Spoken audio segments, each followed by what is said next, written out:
resposta. Então, a alternativa correta é a D.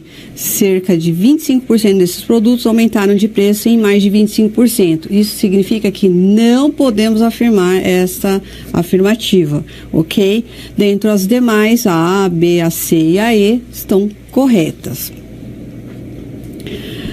Próximo conteúdo é medidas de dispersão ou variabilidade relativa. Não é? Então, nós vimos medida de dispersão, que foi o desvio padrão, já vimos a média, já vimos moda. Agora, quanto a essa medida de dispersão, nós temos o quê? Qual é o objetivo dela? De comparação entre amostras. Não é? Então, nós temos como a primeira estimativa da qualidade da amostragem. O que nós temos como conceito? Nós temos o coeficiente de variação. Certo? Essa é a medida de dispersão relativa. Ele faz uma média entre o desvio padrão e a média multiplicado por 100, porque é uma medida percentual. Então, aqui nós temos uma tabela onde nós temos análise de investimento A, B e C. Temos como rentabilidade média 24%, 28% e 32%. E a variação da rentabilidade, né, que é 6,5%, 7% e 8,5%. Isso é a variação da rentabilidade, representa o nosso desvio padrão. Muito bem. O quadro mostra essas três possíveis aplicações financeiras oferecidas por determinada instituição com suas rentabilidades médias e variações dessas rentabilidades. Com base nos dados fornecidos, pede-se o A. Qual o melhor investimento do ponto de vista estatístico e o que significa essa resposta? B. As amostras apresentadas são de boa qualidade para fins de previsão? Muito bem. Então, fazendo essa análise, lembramos que nós temos essas três variáveis, né, esses três investimentos. Então, a melhor forma de você fazer essa comparação é através do coeficiente de variação, né, que é essa medida de dispersão relativa. Então, aqui nós temos a fórmula que é a razão entre o desvio padrão e a média. Muito bem. Do ponto de vista estatístico, o melhor investimento é o B, porque ele tem o menor coeficiente de risco. Como que eu sei disso? Não é? Porque você obtendo a diferença, né, ou melhor, a razão, a divisão entre a rentabilidade média de 24 dividido por rentabilidade de 6,5, então obtivemos aqui 27,1.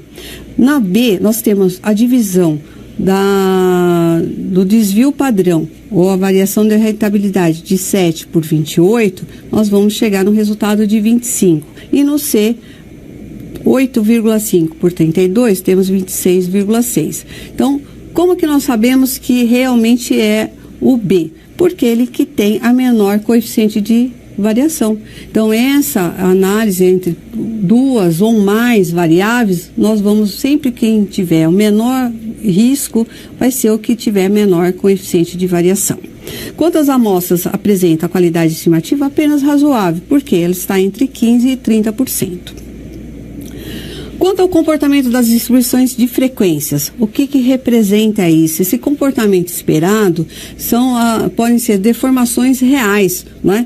Porque ele faz a comparação, a medida entre a média, a moda e a mediana. Não é? Através dessas três medidas, nós obtivemos essa representação que nós estamos vendo agora, que essa representação observando que nós temos no fundo esses quadros, né, que essas colunas que representam o nosso histograma, e a partir dessa histograma, essa linha vermelha que representa a nossa curva normal. Nós denominamos ela de curva normal. É uma curva perfeita, simétrica, não é? Porque se você dividir esse gráfico, nós temos duas partes exatamente iguais. Então, essas deformações, não é? Que nós estamos vendo aqui, ela é perfeita. Não é? Então, nós vamos tratar quanto a simetria e curtose. Não é? A simetria, nós vamos estar analisando a formação dessa curva, não é? Que ela pode ter tendência tanto à esquerda quanto à direita, não é? E aonde também ela pode ser normal. É muito difícil acontecer, mas isso pode ocorrer sim, não é? Então, quando nós temos a deformação horizontal, nós estamos tratando de assimetria. Então, aqui no nosso caso, ela é denominada de curva simétrica e mesocúrtica. né? Porque ela é uma curva aonde que a média, a mediana e a moda, elas têm o mesmo tamanho, né? Elas estão aqui no centro, elas têm o mesmo tamanho. Ela é igual a zero, né? Essas medidas é igual a zero. Ou vocês podem observar que as linhas de inferência aqui, que significa o quê? Essa mudança da curva, né? Elas atendem a média menos o desvio e a média mais o desvio. É onde ela tem a diferença entre essa curva.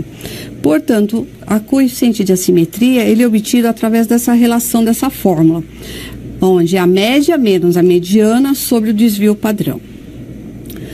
Então, aqui são os 3 formatos possíveis da curva de assimetria, né? Desse formato dela. Assimétrica, como nós vimos, onde ela, média, mediana e a moda é igual a zero, por isso que é denominada de curva normal, tá? Podemos ter assimétrica positiva, onde a tendência dela, da curva dela, ela é à direita, significa que eu tenho o valor da simetria maior que zero, e quando a minha simetria for menor que zero, a tendência dela, ela é denominada de assimétrica negativa, ok? Lembrando que essas curvas, elas nunca vão interceptar o eixo do X, ok? Elas vão estar sempre próximas, mas nunca vão cruzar, nunca vão interceptar esse eixo, perfeito? Muito bem. Quanto à deformação vertical, significa a altura da minha curva. Essa daqui, enfatizando, ela é a perfeita, simétrica e mesocúrtica denominada. Significa que eu tenho aqui uma curva padrão. Então, o coeficiente de curtose, ele é encontrado através dessa fórmula aqui, onde eu tenho curtose é igual o desvios elevado à quarta vezes a frequência dividido pela frequência total vezes o desvio padrão elevado à quarta. Isso menos 3, ok? Muito bem, quais são os outros formatos dessa curva? Nós temos como a curva padrão, que é denominada da mesocúrtica, temos a leptocúrtica, quando ela é mais alta, né? Afunilada, ela é mais alta, e temos a mais achatada, que é a platicúrtica. Então, significa o quê?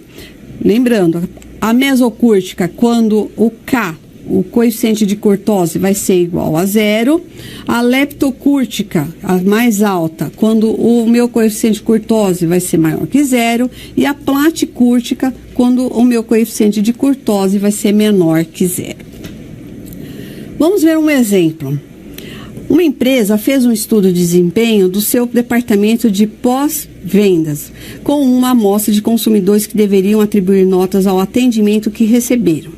Com as respostas, montou a seguinte tabela de frequências: analisar a distribuição de frequências de seu desempenho e esboçar a curva correspondente. Então, aqui nós temos a tabela correspondente a esses dados, né? Então, desempenho, péssimo, ruim, bom e ótimo, as notas entre. Então, aqui nós já temos os intervalos, né? Interclasse, que compõem essas notas, e a quantidade de consumidores, né? Então, nós sabemos que as notas entre maior que zero, maior igual a zero, lembrando, né? A formação aqui, menor que 2, nós temos 8 consumidores, e aí, sucessivamente. Muito bem. Vamos fazer o cálculo da assimetria. Então, o que é a fórmula da assimetria? Né? A fórmula da assimetria é a média menos a mediana sobre o desvio padrão. Então, o primeiro procedimento a ser feito, calcular a média. Né? Então, a média a ser calculada, temos aqui, no caso das notas, né? De péssimo, ruim, bom e ótimo, a quantidade de consumidores. Como nós estamos trabalhando com intervalo de classe, qual é a primeira informação que você tem que buscar? Você tem que buscar o ponto médio da classe. Ponto médio da classe, como já visto, é a soma dos dois limites dividido por 2. Feito isso, encontramos o ponto médio. Agora, para calcular a média, o que você precisa fazer é multiplicar o ponto médio vezes a frequência de cada classe. Feito a frequência de cada classe vezes o ponto, nós achamos aqui no caso, no somatório, 818. A média vai ser 818 dividido por 118, que é o total da frequência, totalizando aproximadamente 7. Ok.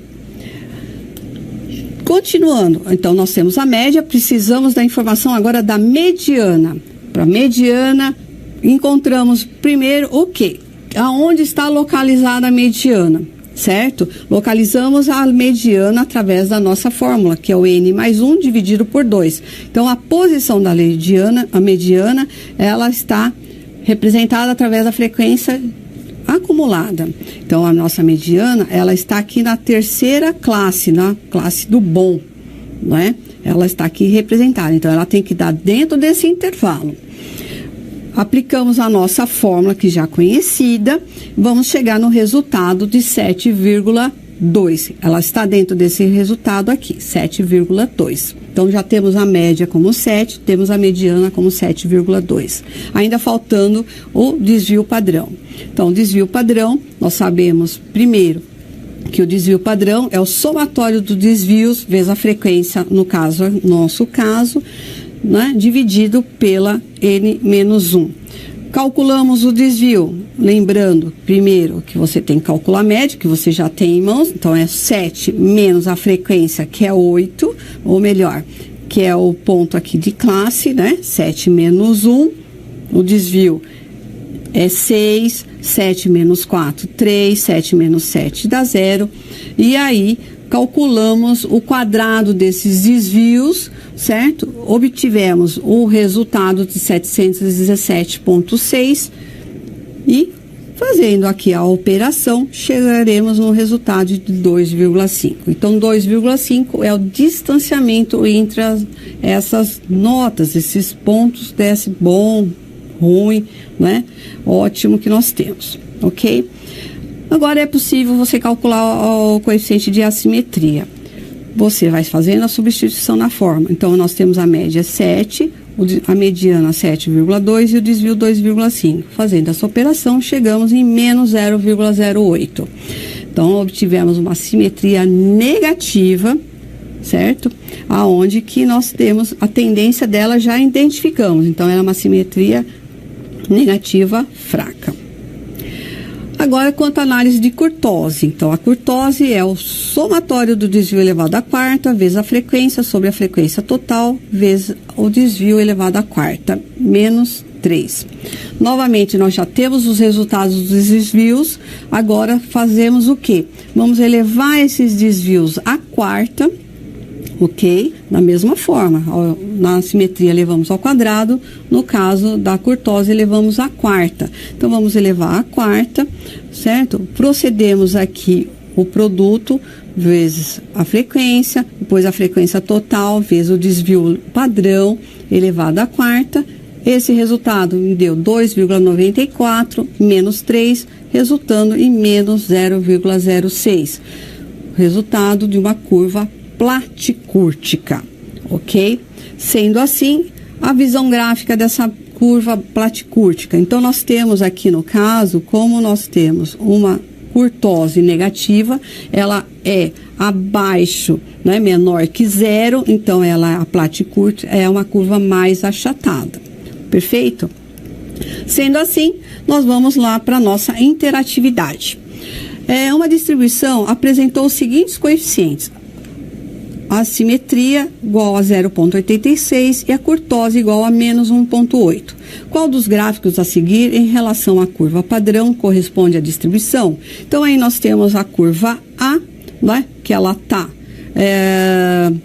com desvio à esquerda, né? Temos a B, ela é mais achatadinha também à esquerda. Temos a C, não tão achatada, mas com tendência à direita. A D, ela já mais alta, né? E a E, ela tá mais achatada, como num outro formato totalmente diferente, né? Então, qual é a resposta correta? Então, a resposta correta é a alternativa C, porque nós temos uma simetria positiva e uma curtose negativa. Então, ela tem tendência maior que 0, ela é com desvio à direita, né, positiva, e cortose sendo negativa, ela é mesocúrtica, ela é abaixo da curva normal. Ok? Então, até uma próxima.